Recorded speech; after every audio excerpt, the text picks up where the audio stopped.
Hello, everyone. Today we're going to be going over a health promotion project that I put together um, with Healthy People 2030 Innovative, and today we're going to be covering reducing preterm birth. So here we have Healthy People 2030 and leading health indicators. So if you don't know what Healthy People 2030 consists of, it's basically a nationwide effort to enhance the health and well-being of people, families, and communities. It also offers health promotion and disease prevention with objectives that are based on evidence to inform healthcare organizations, providers, and policymakers.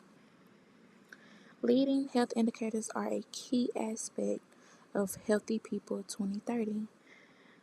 These indicators determine those health priorities that have a significant impact on population health outcomes. Among the key focus areas are maternal and infant health, as pregnancy issues persist in affecting families and service providers. And because of its links to infant mortality and developmental and health issues later in life, preterm birth has been identified as a significant concern. So, with Healthy People 2030, this will help reduce preterm birth through prevention, early interventions, and access to healthcare services. These activities contribute to a healthier pregnancy and the health of mothers, newborns, and communities. So here we are understanding preterm birth. So preterm birth is defined as giving birth to a baby before 37 weeks of pregnancy. It is the major cause of fetal death and a major factor in neonatal complications worldwide. So, some things that you will see with premature infants are more likely to suffer from respiratory issues, infections, feeding problems, neurologic problems, and also delayed developmental stages. Certain health issues can persist into adulthood, and it also can be impacting to their quality of life and healthcare use. So, health disparities are a significant factor, with racial, ethnic, minority groups having higher rates of preterm delivery. So, they have risk factors for preterm birth that include chronic diseases, maternal age, smoking, stress, poor prenatal care, and socioeconomic factors. So, with a child's expenses for NICU care and ongoing treatment are considerable. Also, educating, identifying risk, and intervening early to prevent preterm birth continues to be a critical public health goal and contributes to better health for life. Next, we have health promotion strategies. So, some strategies to promote health are crucial for reducing preterm birth. Regular and early prenatal visits enable healthcare professionals to detect potential risk, monitor the mother's condition, and take timely action when necessary. So, among the reasons for the importance of smoke cessation programs is that tobacco use is a strong risk factor for premature delivery. We also have nutritional counseling, which is a service for women during pregnancy that guides them in achieving a healthy weight gain and in obtaining sufficient vitamins and minerals for the growing fetus. We have hypertension, diabetes, and infection screening assist in improving the management of pregnancies. Equally as important is the mental health support as stress and anxiety can negatively affect pregnancy outcomes as well as depression. So, with improved access to low cost health services, women can receive the care they need, no matter their socioeconomic status, no matter race or ethnic group. Um, Prevention strategies such as patient education programs and progesterone therapy for women at higher risk for preterm birth can help lower the risk of preterm delivery and increase the chances of a healthy outcome for a baby. Here we have some progress, strengths, and challenges that we may face. I know that in the past few years, a number of progress have been made to reduce the proportion of preterm births. Familial awareness has grown with regard to maternal and infant wellness, which has included better and more frequent participation in prenatal care as well as expanding educational efforts. So, to detect women who might require special intervention, screening technologies and risk assignment tools have improved.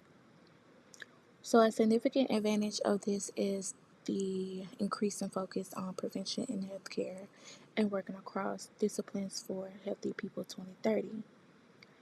But key obstacles remain to progress. There are still a lot of disparities in the minority groups and in undeserved communities.